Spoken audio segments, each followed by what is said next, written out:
The clock hits 0. Patrick Mahomes throws his hands in the air as yellow and red confetti rains down on the State Farm Stadium turf. You either win or you learn. The Kansas City Chiefs have won Super Bowl 57. On the opposite sideline, the Philadelphia Eagles stand frozen in disbelief. Faces blank, shoulders slumped, dreams shattered in an instant. In 2023, the Eagles endured one of the most gut-wrenching Super Bowl losses ever. They played almost perfectly for almost the entire season. And still, they fell just short. A fumble here, a defensive holding call there, and suddenly, a magical year ended in agony. Jalen Hurts sits on the bench, towel draped over his head, trying to process what just happened. He had thrown for over 300 yards, rushed for 70 more, and scored 4 touchdowns on the biggest stage of his football career. He had exceeded everyone's expectations with an almost perfect performance, but somehow it wasn't enough. It was a feeling like no other, to come that close, to have the Lombardi Trophy within reach, only to watch it slip through your fingers. Most teams would never recover from that kind of heartbreak. Most teams would fall apart, point fingers, make excuses, but not the Philadelphia Eagles. 2 years later, the scene couldn't be more different. The same quarterback who once sat devastated on the sideline now stands tall at midfield, confetti falling around him, this time in midnight green. The same team that once watched the Chiefs celebrate is now hoisting the Lombardi Trophy themselves. The same franchise that collapsed after coming so close has now reached the mountaintop. For the second time, the Vince Lombardi Trophy is headed to Philadelphia. Eagles fly in Super Bowl 59. How did they get here? How did a team that imploded just 1 year after their Super Bowl loss reclaim their place at the top of the NFL? How did the Philadelphia Eagles take back what was theirs? Fly with us on this journey from heartbreak to glory. Smash that subscribe button like Saquon Barkley breaking through the line. The 2022 season was a special one for the Philadelphia Eagles. This was the season where they made it all the way to the biggest stage that football has to offer, the Super Bowl. But initially, this team wasn't looking like they were capable of this. At the beginning of the 2022 offseason, the Eagles roster was good, but not Super Bowl material. The offensive line was filled with talent and was elite, arguably the best O-line in the entire NFL. The rest of the team, however, wasn't quite at that level. The offensive weapons were good, but nothing scary, and the defense, while solid, wasn't anything special.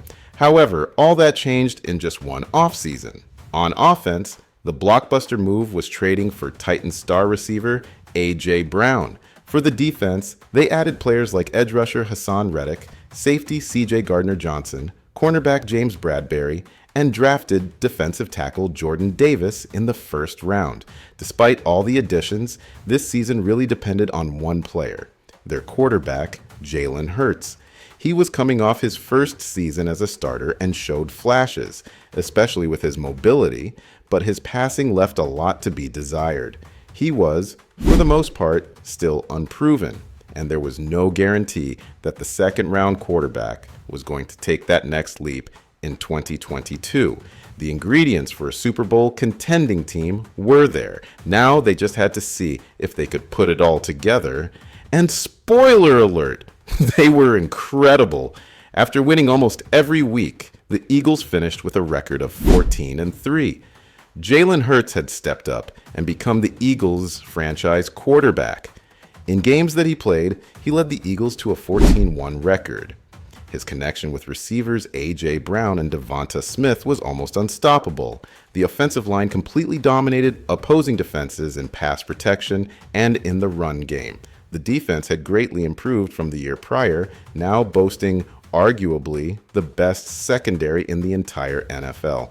This Eagles team was extraordinary, and they dominated in the regular season. They made quick work of the Giants in the divisional round and annihilated the 49ers in the NFC Championship. But the Super Bowl against the Chiefs was a different story.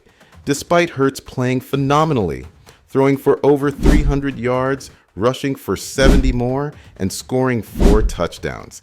It was that one fumble that changed the entire momentum of the game and ultimately cost the Eagles a Lombardi trophy. It was a perfect season with an imperfect ending. For 20 weeks, they had done nearly everything right. They had built a super team, dominated the regular season, cruised through the playoffs, and even played a spectacular Super Bowl. But sometimes, that's not enough. Sometimes perfection is still inches short.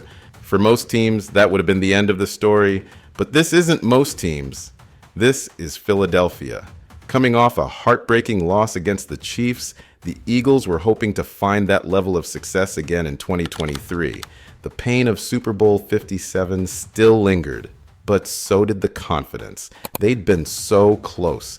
Surely they would get another shot. But in the offseason, the Eagles faced significant roster changes. Most notably, they lost both Shane Steichen, their offensive coordinator, and Jonathan Gannon, their defensive coordinator, to head coaching jobs. They had also lost some impactful players, but one thing was still clear. There was a lot of talent on this roster, and initially the Eagles looked incredible. By week 12, they had a record of 10-1, including victories over the Cowboys, the Chiefs, and the Bills. The Eagles were really good. At least that's what the record would indicate. Behind that glossy record, however, cracks were starting to show.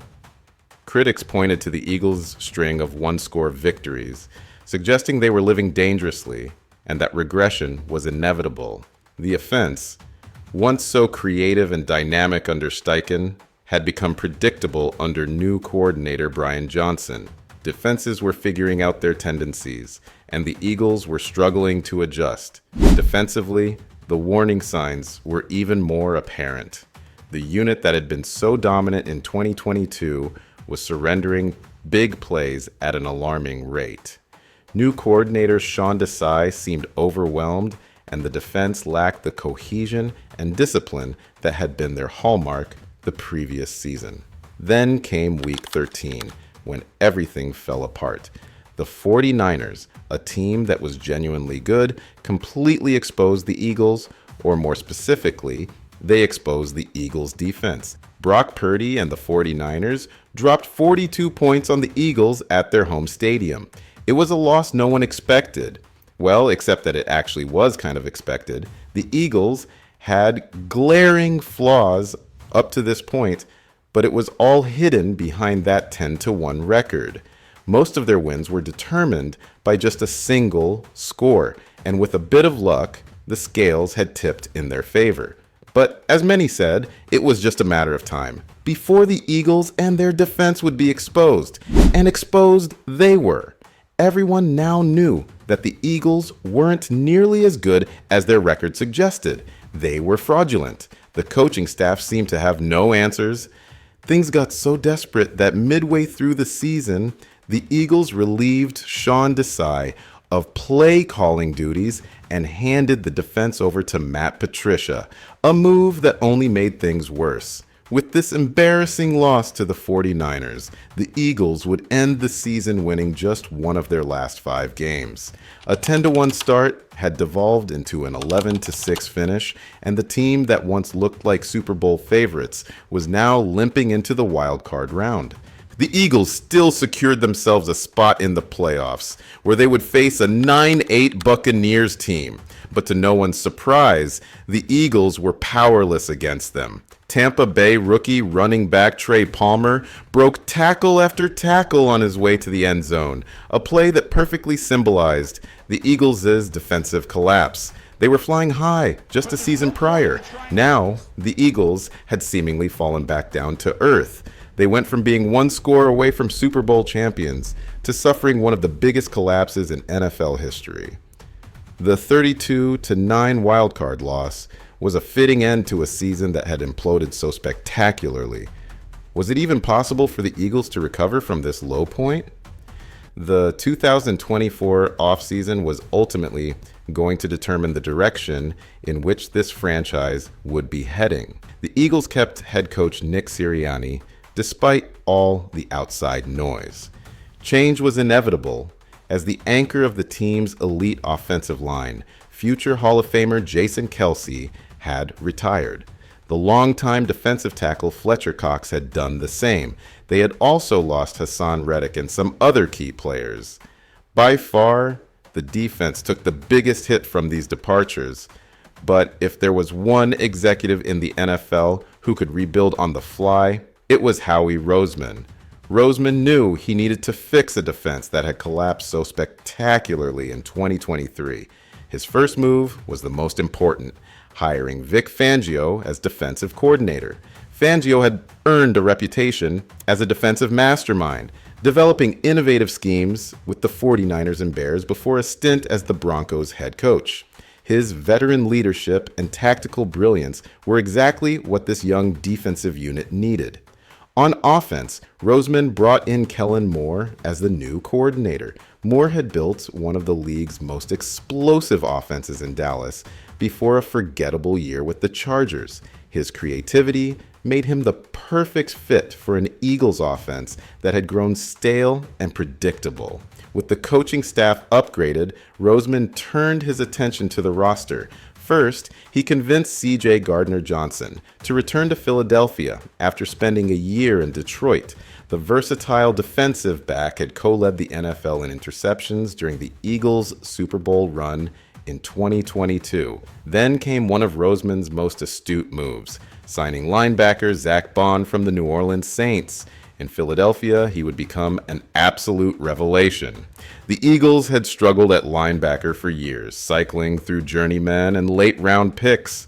Bond changed all that, bringing sideline-to-sideline speed, instinctive play, and leadership to a unit that desperately needed all three. The draft provided more reinforcements.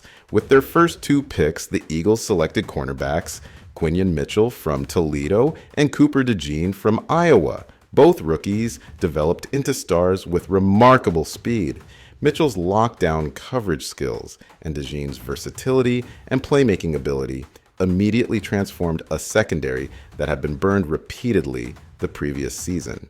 The Eagles also expected major leaps from their 2023 draft class. Defensive tackle Jalen Carter had shown flashes of dominance as a rookie, but struggled with consistency. Edge rusher Nolan Smith had barely seen the field. Now both were ready to take on larger roles. In just one offseason, that defense that was a complete liability in 2023, arguably one of the worst in the league, had now turned into potentially the best defense in the entire NFL. On offense, the changes weren't as dramatic, but Roseman saved his biggest move for last, signing Saquon Barkley. After years of wasting away on mediocre Giants teams, Barkley was finally going to run behind an elite offensive line.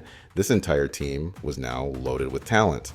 The offense that was already really good in 2023 was now looking unstoppable for 2024, and the defense had the potential to be one of the best the NFL had ever seen. The Eagles weren't just rebuilding, they were reloading. As training camp opened in the summer of 2024, there was a different energy around the team. The humiliation of the previous season's collapse had been channeled into determination. The veterans who had tasted Super Bowl defeat twice in 3 years were hungrier than ever, and the newcomers brought fresh enthusiasm and confidence. But the Eagles didn't look like a Super Bowl contending team to start the season. They started the first 5 games with a record of 3-2, losing against the Falcons and getting dominated by the Buccaneers. In the 3 games they did win, they barely beat teams like the Saints and the Cleveland Browns. While 3-2 wasn't necessarily a bad record, it was no doubt underwhelming for the Eagles, given the talent on the roster. The pressure inside and outside the organization was heating up. Commentators began questioning whether the Eagles would ever truly recover from their 2023 collapse. The low point came in Week 5 against the Browns. With the game tied late in the fourth quarter, the Eagles had a chance to win it. Hurts delivered a perfect pass to Barkley in the flat with room to run, but the usually sure-handed back couldn't haul it in. Hurts, Barkley dropped it. They had the game in their hands, okay, and they blew it. The commentators lamented, After the game, Nick Sirianni tried to stay positive. You like to think that they're over what happened last year. A lot of changes, new players, new coaches, new coordinators. But this is the kind of game that the 2023 Eagles lost. But then it all clicked.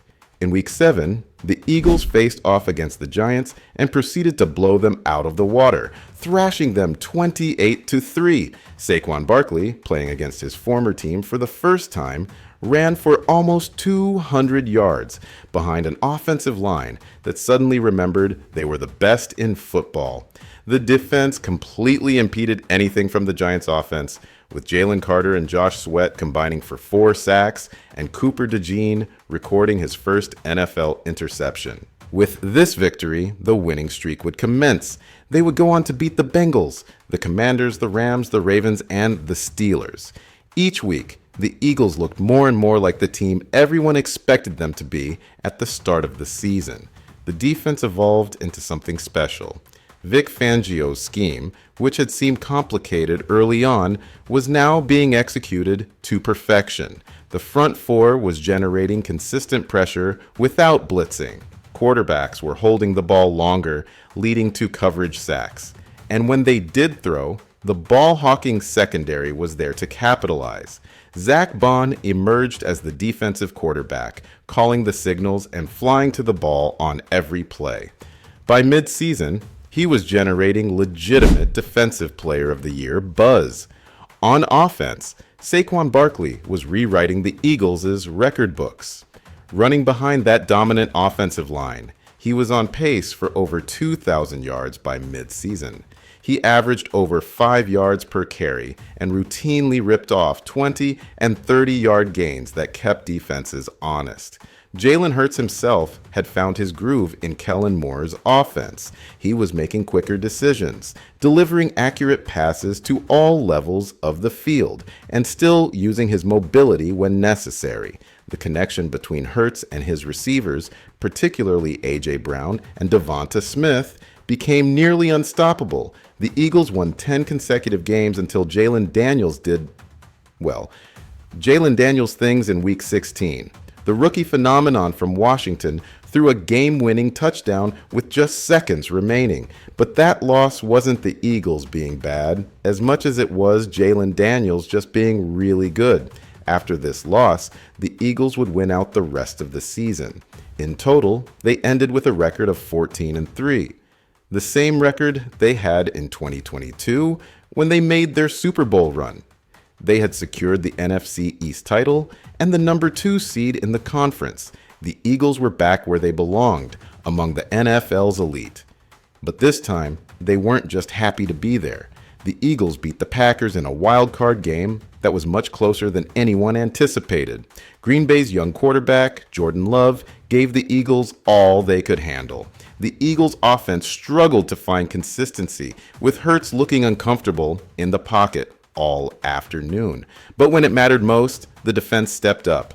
With the game tied in the fourth quarter, Zach Bond made the play of the game, forcing Love into a rushed throw that was intercepted by Cooper DeJean. A few plays later, Saquon Barkley broke tackles, rumbling into the end zone for what would be the game-winning touchdown. Next came the divisional round against the Rams. Los Angeles had been surging behind Matthew Stafford, Cooper Kupp, and rookie sensation Puka Nacua. Many analysts thought this was the game where the Eagles' season would finally end, and it nearly did. The Rams came out swinging. By halftime, the Eagles trailed 17-10, and the home crowd was restless. Hurts, still not playing his best, missed open receivers and was sacked 3 times in the first 2 quarters.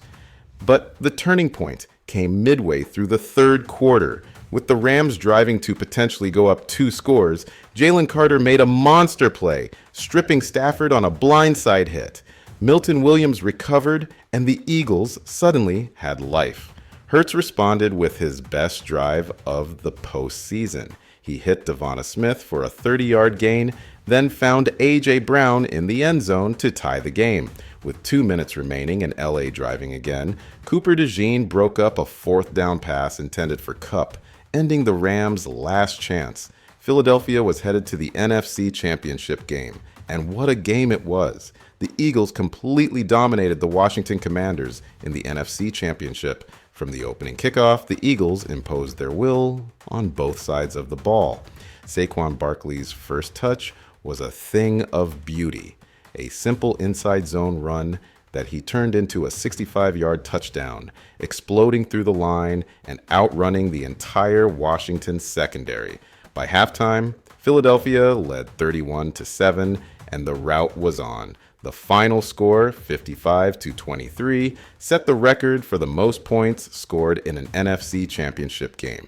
It was a complete and utter demolition that sent a clear message to whoever awaited them in the Super Bowl. The Eagles were not just back, they were better than ever. There it is! Fly, Eagles, fly to Super Bowl 59, the commentators exclaimed as the clock hit 0. And just like that, they were back in the Super Bowl. The Philadelphia Eagles versus the Kansas City Chiefs, fighting for another Lombardi trophy.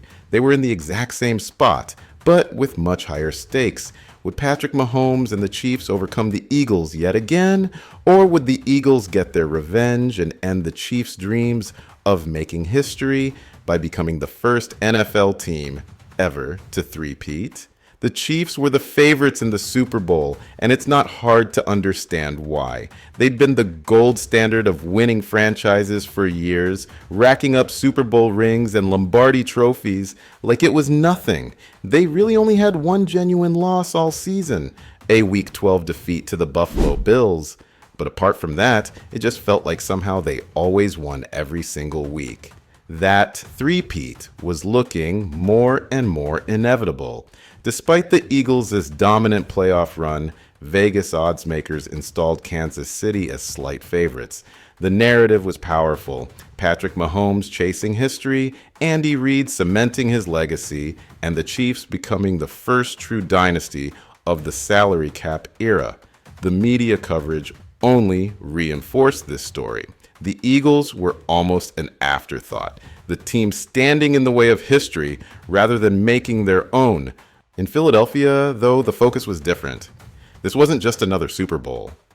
This was personal. This was about redemption, about proving that they belonged at the top of the NFL mountain. This was about taking back what should have been theirs 2 years ago.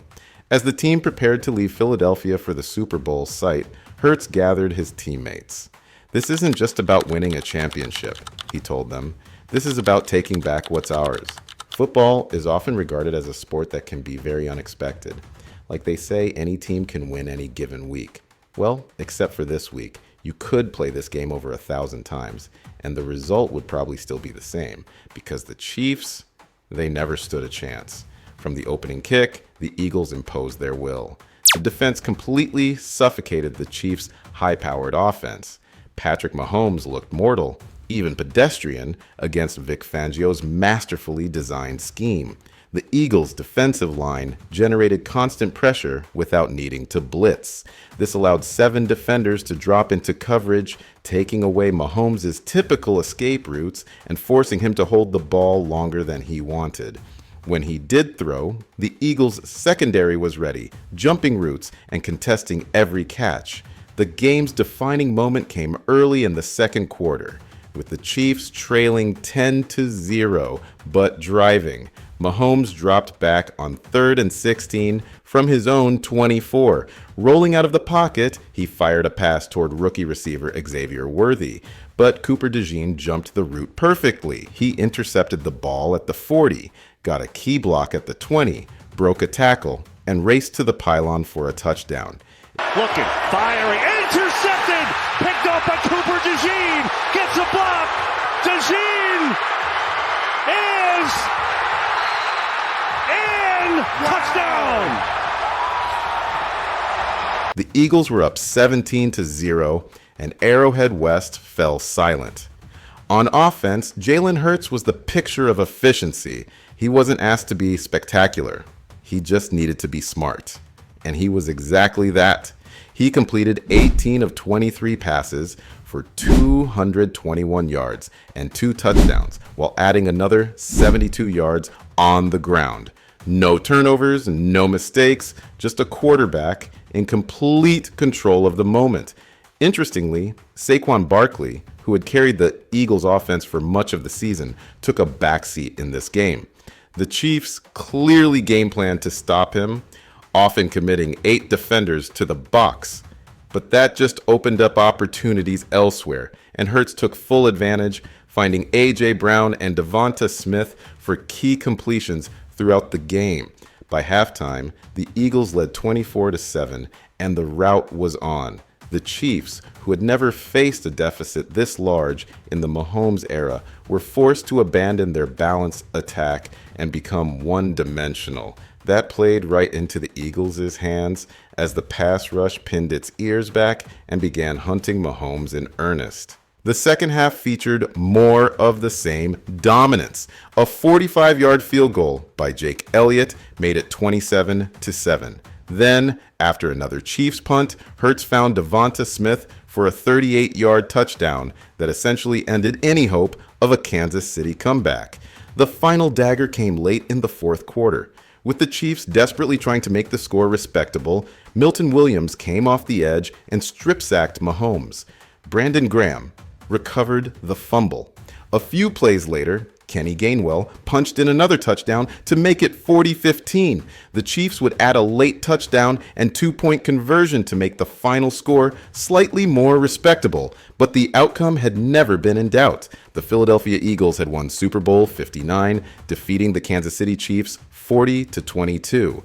It wasn't just a win, it was a statement. It was dominance. It was revenge served ice cold. The Eagles didn't just beat the Chiefs, they broke them, handing Kansas City their most lopsided loss in the Mahomes era on the biggest stage possible. It was over. The Philadelphia Eagles had won Super Bowl 59. It was their second Super Bowl win in 7 years. What a game. What a season. What a team. The greatest Eagles team in modern history. Eagles fans savored it and rejoiced as the clock ticked down to 0. Their redemption story complete.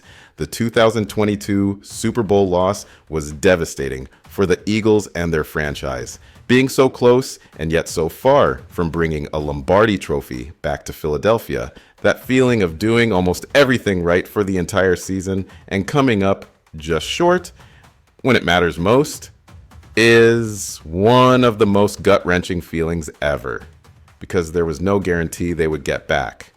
The NFL is designed for parity, not dynasties. Teams rise and fall in cycles, and windows of opportunity often close as quickly as they open.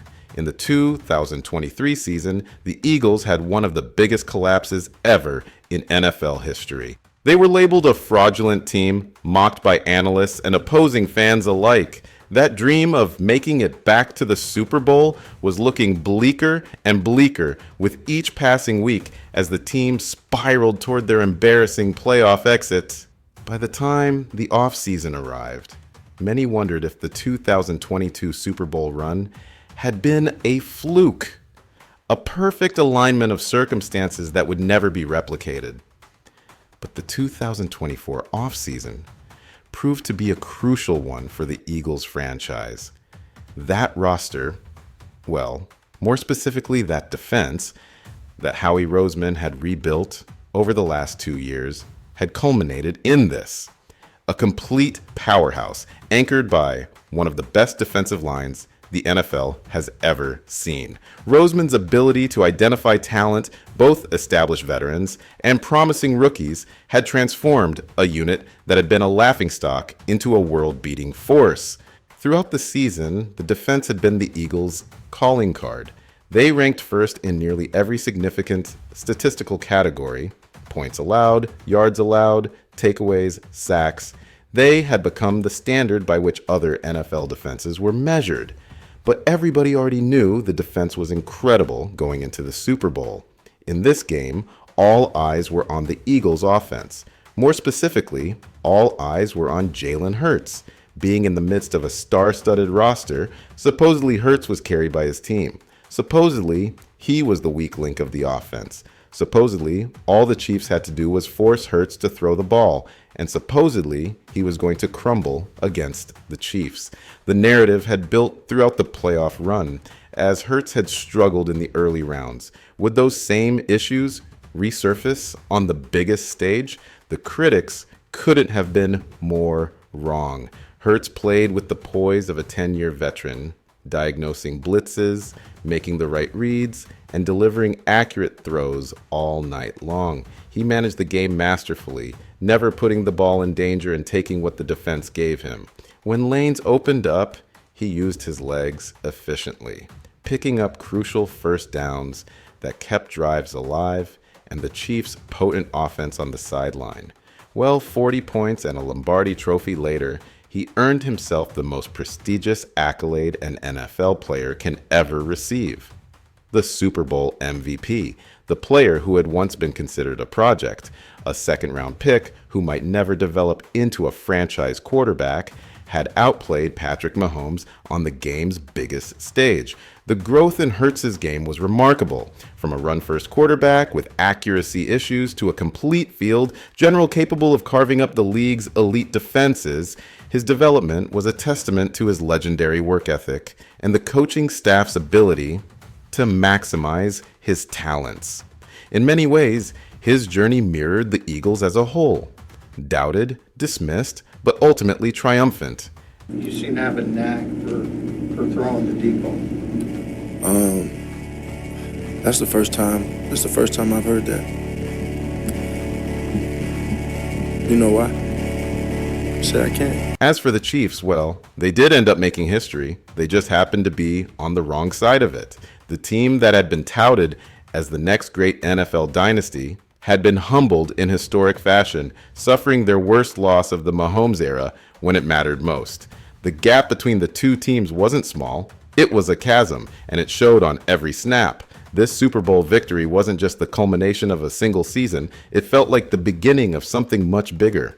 Unlike the team that hoisted the Lombardi trophy in 2018, this Philadelphia squad wasn't built on borrowed time or riding a one-year miracle. This team was young, balanced, and stacked on both sides of the ball. With their franchise quarterback entering his prime and their core locked up for years to come, the Eagles had reestablished themselves as a model franchise, one built through smart drafting, strategic free agent signings, and a culture that demanded excellence. And they had done it all just 4 years removed from a 4-11-1 season that had left their future uncertain. It was a masterclass in team building and a reminder of why Philadelphia's front office was considered among the best in the sport. For Nick Sirianni, it was vindication. The coach, who had been on the hot seat just months earlier, had guided his team to the pinnacle of the sport. His emotional leadership style, once mocked by opposing fans, had created a brotherhood that wouldn't break, even when faced with adversity. For Jalen Hurts, it was confirmation. Confirmation that he belonged in the conversation with the game's elite quarterbacks. Confirmation that his tireless work to improve had paid off. Confirmation that the Eagles had made the right choice betting on him as their franchise quarterback. For Saquon Barkley, it was rejuvenation. After years of being the lone bright spot on struggling Giants teams, he had found a home where his talents could be properly showcased. His 2,000-yard season was the perfect complement to his first championship, solidifying his place among the game's greatest running backs. And for the city of Philadelphia, it was jubilation. A fan base that had known far more heartbreak than triumph over the decades was celebrating their second Super Bowl victory in 7 years. The city that had so often been the butt of jokes in the sports world was now establishing itself as the home of champions. The Eagles hadn't just won a Super Bowl, they had taken back what was theirs, and this time they weren't giving it back. This wasn't the end of their story, it was just the beginning of a new chapter. The foundation was set, the blueprint established, and the Eagles were soaring higher than ever before. But the question remains, can the Eagles become the NFL's next true dynasty, with their core locked up for years to come? And Howie Roseman's proven ability to find talent, could Philadelphia be entering an era of sustained dominance? Or will the Chiefs come back stronger next year, hungry for revenge of their own? What do you think? Was this Eagles team the greatest in franchise history? Could they have beaten the legendary 2017 squad that won the franchise's first Super Bowl? And which player's redemption story impressed you the most? Hurts, Sirianni, or Barkley? Let me know your thoughts in the comments below. And if you enjoyed this deep dive into the Eagles' journey to redemption, make sure to hit that like button and subscribe to NFL Stars Stories for more in-depth documentaries on your favorite NFL teams and players. Don't forget to ring that notification bell so you never miss an upload. If you haven't already, check out our Jalen Hurts documentary that we released last month. It's linked on your screen right now. And stay tuned for next week when we'll be breaking down how the Buffalo Bills finally overcame their playoff demons. Thanks for watching, and I'll see you next time.